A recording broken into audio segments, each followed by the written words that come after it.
সন্ধ্যা, আপনাদের সাথেই আছি নুধাস সাওম। প্রিয় দর্শক শ্রোতা, সবাইকে আমন্ত্রণ জানাচ্ছি শুভ সন্ধ্যার আজকের আয়োজনে।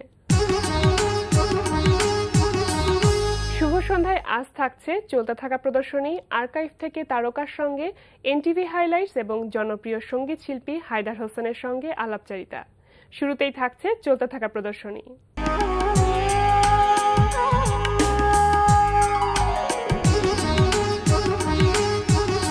প্রথমেই জানিয়ে দিচ্ছি ঢাকার বিভিন্ন গ্যালারিতে চলতে থাকা প্রদর্শনীর সময়সূচি। উত্তরপাড়ের অ্যাথেনা গ্যালারিতে অনুষ্ঠিত হচ্ছে চিত্রশিল্পী শেখ আফজালের একক চিত্র প্রদর্শনী ইন্টারন্যাশনাল অ্যাফেকশন। প্রতিদিন সকাল 10টা থেকে রাত 8টা এই সময় প্রদর্শনী চলবে 7 মে পর্যন্ত। ধানমন্ডির ইএমকে সেন্টারে অনুষ্ঠিত হচ্ছে কাজী হাসিবুল আহসানের একক চিত্র প্রদর্শনী ফেরা রিটার্ন টু দ্য ফোল্ড। প্রদর্শনী চলবে 30 এপ্রিল পর্যন্ত। মোহাম্মদপুর কলা কেন্দ্রে অনুষ্ঠিত হচ্ছে চিত্রশিল্পী সানজিদ মাহমুদের একক চিত্র প্রদর্শনী হোয়েন ড্রয়িং ক্যান স্পিক। প্রতিদিন বিকাল 5টা থেকে রাত 8টা এই সময় প্রদর্শনী চলবে 28 এপ্রিল পর্যন্ত। ধানমন্ডি আলিয়াস প্রসেসের গ্যালারি জুমে প্রদর্শিত হচ্ছে বৈশাখ এবং দেশজ শিল্পের পুনর্বয়ন শিরোনামে শিল্পী সামিনা নাফিজের একক চিত্রকলা প্রদর্শনী। প্রদর্শনীতে শিল্পীর তেল, রং ও মিশ্র মাধ্যমে আঁকা 23টি ছবি স্থান পেয়েছে। প্রদর্শনী চলবে 25 এপ্রিল পর্যন্ত। এবার আমাদের সাপ্তাহিক আয়োজন আর্কাইভ থেকে তারকার সঙ্গে।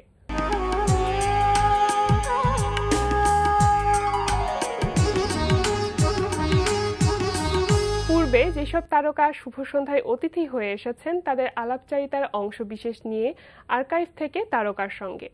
আমাদের আজকের তারকা জনপ্রিয় অভিনেতা আরমান পারভেজ মুরাদ। অ্যাডভার্টাইজিং ইন্ডাস্ট্রিতে ছিলেন, অনেক অ্যাডভার্টাইজিং এর ভয়েসও দিয়েছেন আপনি, অনেক বিজ্ঞাপনে। আমার ক্যারিয়ারের শুরুই অ্যাডভার্টাইজিং দিয়ে। আমি তো বায়োকেমিস্ট্রি থেকে পড়ে এসে অ্যাডভার্টাইজিং এ ক্রিয়েটিভে কাজ করেছি। আমার জন্য খুবই চ্যালেঞ্জিং ছিল এটা। আসলে আমার আগে থেকেই আমি শিল্প সংস্কৃতি নিয়ে অনেক বেশি কাজ করতাম। রাঁচিতে থাকতে অনেকগুলো অর্গানাইজেশনের সাথে জড়িত ছিলাম। আবৃত্তি পরিষদ, রাঁচি সাংস্কৃতিক সংঘ, রেডিও, সম্মিলিত সাংস্কৃতিক পরিষদ, এই সেই মিলিয়ে অনেক। রেডিওতে আপনি পারফর্ম করেছেন? হ্যাঁ, রেডিওতে আমি 92 থেকে অনুষ্ঠান ঘোষক হিসেবে, তারপরে রাঁচি বেতারে সমাহার নামে একটা ম্যাগাজিন গ্রন্থনা উপস্থাপনা আমার হাত দিয়ে শুরু হয়েছিল। তো যার জন্য আমাদের রেডিওটাই মূল লক্ষ্য। রেডিওতে অডিশন দিলাম, অ্যানাউন্সমেন্টে টিকে গেলাম, অডিশন দিলাম, নাটকে টিকে গেলাম। এরপরে পারফরমেন্স করতে গিয়ে আর আবৃত্তি যেহেতু করতাম সেহেতু স্পেশাল ডেগুলোতে আমি আসলে গান গাওয়া ছাড়া রাঁচি বেতারে সবকিছু করেছি। দেখছিলেন আর্কাইভ থেকে তারকার সঙ্গে। এবার এনটিভি হাইলাইটস।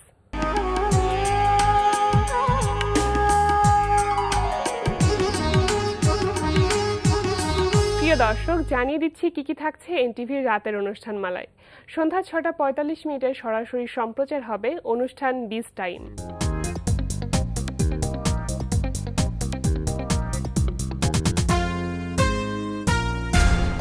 রাত 8টা 20 মিনিটে থাকছে লাকি ইনাম ও রিদি হকের রচনায় এবং রিদি হক ও কামরুজ্জামান রনির পরিচালনায় ধারাবাহিক নাটক শেষ বিকেলের গান।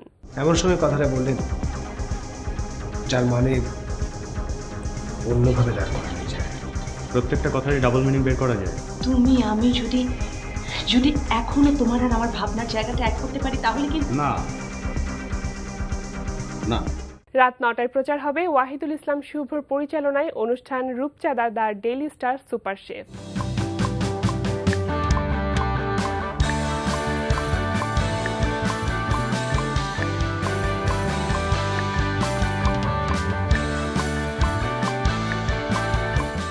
রাত 9টা 40 মিনিটে দেখবেন ধারাবাহিক নাটক সুকটান। গাড়ির কাজ কি?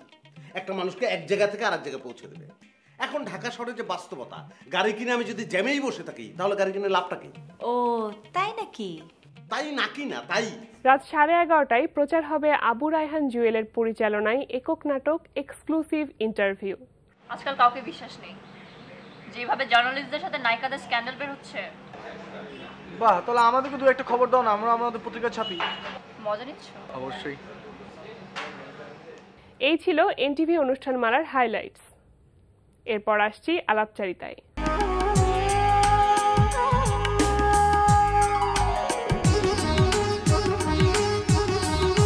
প্রিয় দর্শক, আমাদের আজকের অতিথি জনপ্রিয় সঙ্গীত শিল্পী হায়দার হোসেন। চলুন কথা বলি তার সঙ্গে। শুভ সন্ধ্যা। শুভ সন্ধ্যা আপনাকে। কেমন আছেন? আলহামদুলিল্লাহ, আল্লাহ আমাকে সবসময় অতিরিক্ত ভালো রাখে। আচ্ছা, সঙ্গীতের মানুষ আপনি, তো এখন সঙ্গীত নিয়ে কি ধরনের ব্যস্ততা কাজ করছে? যদি কোনো উদ্দেশ্য না থাকে তাহলে আমি গান লিখবো না, যার জন্য আমার গানের চয়েসের টাইম লাগে, গান করতেও সময় লাগে, কারণ আমরা ব্যস্ত থাকি অন্য কিছু নেই। বিকজ আমার লিভিংয়ের জন্য ব্যবসা is my living, so I am more into business than singing. তো কোন ধরনের উদ্দেশ্য থেকে আসলে ফিলটা আসলে তখন গান করার একটা প্রয়োজন অনুভব করেন? যেরকম মনে করেন আমার মেয়ে আমাকে বলল এই কিছুদিন আগে, শুক্রবার ঘুম থেকে 12টার সময় উঠেছে, যেটা আমি মোটেও পছন্দ করি না, কারণ অ্যাটলিস্ট 6টার আগে না উঠলে আমার মন খারাপ হয়। তো 12টার সময় আমি তাকে জিজ্ঞেস করলাম ব্যাপার কি, চোখ খুললো, বলল আমার জীবনটা বোর লাগতেছে। আই সেড থ্যাংক ইউ, এই আমার গান লেখার টপিক হইল। একটা মানুষ যদি এত আরামে থেকে ঘুম থেকে 12টার সময় উঠে তার জীবন বোর লাগে, তাহলে তার সারাদিন কেমন কাটবে? So I have a theme, এইভাবে আমরা গান লিখি। একটা এরকম পেতে হয় আমাদেরকে, সামথিং যেটা ক্লিক করবে সেটা নিয়ে তখন গান আরম্ভ করি। যে জিনিসটা নিয়ে লিখতে ইচ্ছা করবে। কারণ বললাম অকারণে তো লিখবো না, আমার মন চাইলো একটা প্রেমের গান লিখে নেই, না এরকম করবো না, আমি পারি না আর কি বাইবি। আচ্ছা, যে মেয়েকে দিয়ে একটা থিম মাথায় আসলো এবং সেই থিমে একটি গান লিখে ফেললেন, তো সেই গানটি কি আমাদের দর্শকদের জন্য শোনানো যায়? আমার অল্প শোনাবো, যতটুকু মনে আছে শোনাবো। আচ্ছা, শুনি। গান লিখেছিলাম দেখি। সূর্য যখন মাথার উপর অলস আঁখি মেলে, রাত জেগে যে কাটে নেটে ঘুম আসে না বলে হায়। সূর্য যখন মাথার উপর অলস আঁখি মেলে, রাত জেগে যে কাটে নেটে ঘুম আসে না বলে খানসামারা এসে দাঁড়ায়। কখন হুজুর হঠাৎ কি চায়, বলে হুজুর নাস্তা রেডি দুরু দুরু বুকে। দুঃখী বলে ভাল লাগে না, নেই করুচি মুখে। তো দুঃখী মানুষ যে বোর থাকে, শোনো এক দুঃখী জনার গল্প শোনো। রাত কাটে না, দিন কাটে না, কিছুতেই মন যাচ্ছে না। রাত কাটে না, দিন কাটে না, কিছুতেই মন যাচ্ছে না। সময়টা যে নিরস কাটে, স্বস্তি নেই কখনো। শোনো এক দুঃখী জনার গল্প শোনো। গানের কথাগুলো যেমন চমৎকার, সুরটাও তেমনই চমৎকার। তো কম্পোজিশন করার সময় গানের লিরিক্স গুলো কি মাথায় থাকে যে এই লিরিক্সে এই ধরনের কম্পোজিশন করলে ভালো হয়? আমাদের জন্য কম্পোজিশন যখন আমরা করি তখন আমাদের গানের লিরিক্সটা অবশ্যই থাকতে হবে, নাহলে কি মিউজিক করব, কেন করব, এটা বাজাবো কেন, বা এই পিসটা আমি দেবো কেন, কিংবা এই ইনস্ট্রুমেন্টটা আমি ব্যবহার করব কেন, এটার যৌক্তিকতা আমাদেরকে দিয়ে দেয় লিরিক্স। যেহেতু আপনি থিম নিয়ে কাজ করেন যেটা বলছিলেন, তো আপনার প্রতিটি গানই কিন্তু এক একটি মেসেজ বহন করে, তো সেই মেসেজগুলি শ্রোতা দর্শকদের কাছ পর্যন্ত কতখানি পৌঁছাতে পারে আপনার কি মনে হয়? আমরা তো আর এগুলি ওভাবে সার্ভে করি না, আমরা স্টেজে গান করছি। এই গান মনে করেন যে আমি গাচ্ছি, তো স্টেজে যত দর্শক, কখনো কখনো টিভিতে গাই, তখন তো বেশি। এখন যে একটু গাইলাম এটাও শুনলো, কতটুকু পৌঁছেছে ওই হিসাবে আমি বলতে পারবো না। তবে আমরা ফিল করি যখন আমরা স্টেজে যখন বলি যে গান গাই, এই গানগুলি কিন্তু আমার এখনো অ্যালবাম বের হয়নি। যখন মানুষ রিকোয়েস্ট করে অমুক গানটা গান, তখন মনে করি যে হয়তো তারা কোথাও শুনেছে, এই জন্য রিকোয়েস্ট আসছে। মেসেজ দিয়ে যে গান গাওয়ার যে চিন্তাটা বা এই কনসেপ্টটা, এটা আসলে কেন বা কিভাবে? এটা আসলে বয়সের ব্যাপার। আসলে সব গানে কিছু না কিছু মেসেজ থাকে, কিংবা আপনার জীবনের কথা থাকবে, বা ব্যক্তিগত জীবনের, কিংবা আপনার বন্ধু বান্ধবের জীবনের কথা, বা সমাজের কথা, সব গানেই থাকে। প্রেমের গান যে মেসেজ নাই তা কিন্তু না, সেখানে মেসেজ আছে, যে যেটাই লিখে আর কি, কিছু না কিছু মেসেজ থাকে। আর আমার হলো বয়সের ব্যাপার, আমার বয়স এখন কত অল্প না। প্রেম খেলা তো এই বয়সে হয় না, এই বয়স হলো জীবন, বাচ্চা কাচ্চা, ব্যবসা, এইটা সেইটা, তাই না? সুতরাং আমার গানের থিম তো ওদিকেই যাবে। এবং দেশকে নিয়েও অনেকগুলি গান আমরা, দেশকে তো মাস্ট থাকতে হবে, কারণ উইদাউট দেশ ইউ আর নোওয়্যার। দেশকে ভালোবাসতে জানতে হবে, দেশের ইতিহাস সম্বন্ধে জানতে হবে, দেশের মানুষ সম্বন্ধে জানতে হবে, মানুষের গুড অ্যান্ড ব্যাড সম্বন্ধে জানতে হবে। আমাদের মানুষের ব্যাড ক্যারেক্টার কি আছে, গুড ক্যারেক্টার শুধু প্রশংসা করলে হবে, জানতে হবে। ব্যাড ক্যারেক্টার আমি বলছি না যে একেবারে টিভির স্ক্রিনে এসে বলতে, সেটা না, জানতে হবে, then we can fix ourselves. গানের শুরুটা কিভাবে হয়েছিল? গানের শুরু বলতে আমি তো ছোটবেলা থেকে মিউজিশিয়ান, তো আমরা ছোটবেলা থেকে মিউজিক করি, ছোটবেলা থেকেই বাজাই। 79 থেকে আমি প্রফেশনালি বাজাই, ফিল্মের প্লেব্যাক মিউজিশিয়ান হিসাবে কাজ করতাম। আলম ভাই, আমার গুরুতুল্লাহ আলম ভাই, আলম খান, ওনার সাথে অনেকদিন কাজ করেছি আমি। অনেক বয়স কম ছিল তখন। এই করে করেই গানে আসে আর কি। মানে পারিবারিকভাবে কোনো সাপোর্ট বা কোনো প্রাতিষ্ঠানিক শিক্ষা সেটা কি আমাদের ঘরটাই ছিল গান বাজনার ঘর। আমার আব্বা হিমসেলফ ওয়াজ আ সিতার প্লেয়ার, আমার চাচারা ঢোল প্লেয়ার, সব মিউজিশিয়ান ছিল। এক দুজন গান গাইতো, কিন্তু ম্যাক্সিমাম লোক আমাদের এখানে মিউজিশিয়ান এবং লিরিক্স রাইটার, সুর দিত, এই কাজগুলি তারা করতেন, ঘর থেকেই শেখা। মানে কোনো প্রাতিষ্ঠানিক শিক্ষা কি নেওয়া হয়েছিল কখনো কোনো গুরুজির কাছ থেকে? প্রাতিষ্ঠানিক শিক্ষাটা না আমি শুনলে কেমন জানি কেমন লাগে, আমি অত্যন্ত দুঃখিত। এইসব জিনিস প্রাতিষ্ঠানিক শিক্ষা আসে না। 4 বছর কোর্স করলে বা বাংলায় অনার্স করলে কবি হওয়া যায় না, এখন পিএইচডি করলেও কবি হওয়া যায় না। এর মানে এই না যে আমি বলছি যে আপনি প্রাতিষ্ঠানিক শিক্ষা নেবেন না, but that's not the main focus. If you মনে করুন আপনি 4 বছর ইঞ্জিনিয়ারিং কোর্স করেছেন, you are not an engineer yet. আপনি যদি ইঞ্জিনিয়ারিং একটা সাবজেক্টের সাথে একটা সক্ষতা গ্রো হয়েছে, এমবিবিএস পাস করলে কেউ ডাক্তার হয়ে যায় না, তাকে ডাক্তার হইতে আরো 10 বছর সময় লাগবে। So main thing is practice. আপনি ওই পরিবেশে আছেন কিনা। আর প্রাতিষ্ঠানিক শিক্ষা বলতে আমরা ডিগ্রিজ বুঝি, লেখাপড়া বুঝি, no it's not like that. আপনি যদি আসলে গান বাজনা জগতে আসতে চান, তাহলে আপনাকে এটা আস্তে আস্তে করে ধারণ করতে হবে, এটা আপনার মনের মধ্যে থাকতে হবে। এবং গুরুজি একজন না, হাজার হাজার গুরুজন রাস্তাঘাটে আছে, আমরা চিনি না বলে।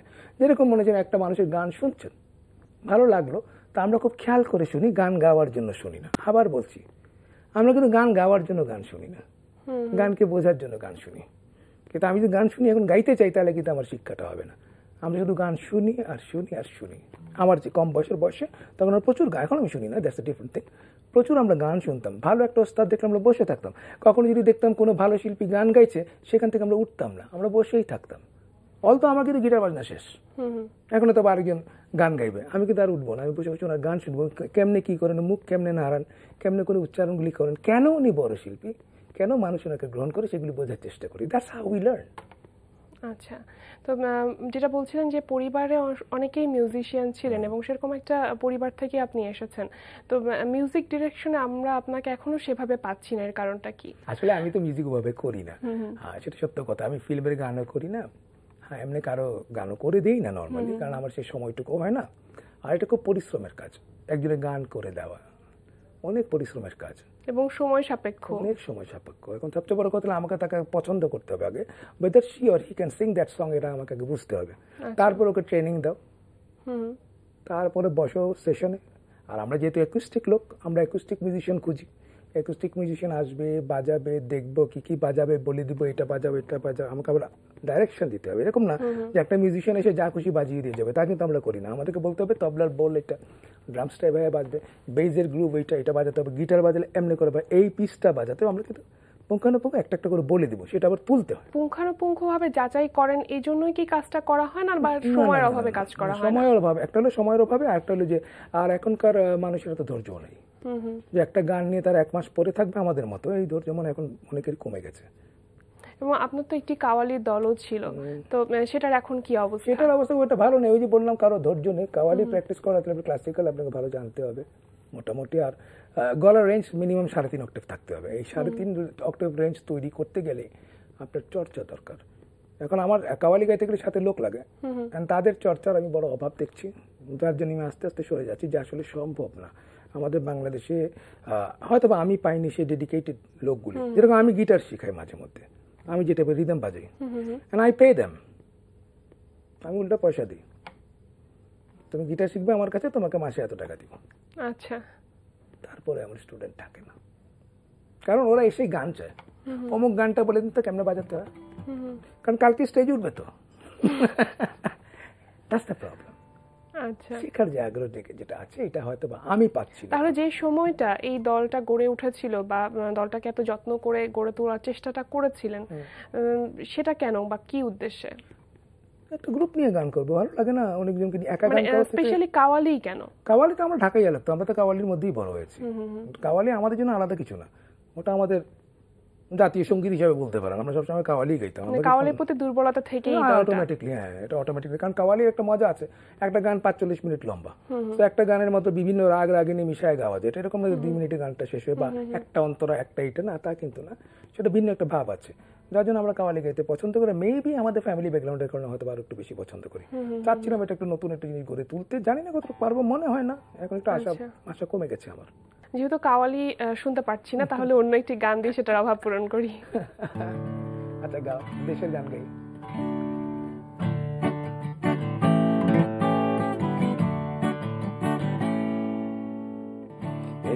খোলাই আকাশ, বুক ভরা নিঃশ্বাস, ভালোবাসার শত রঙে মাখা আত্মবিশ্বাস।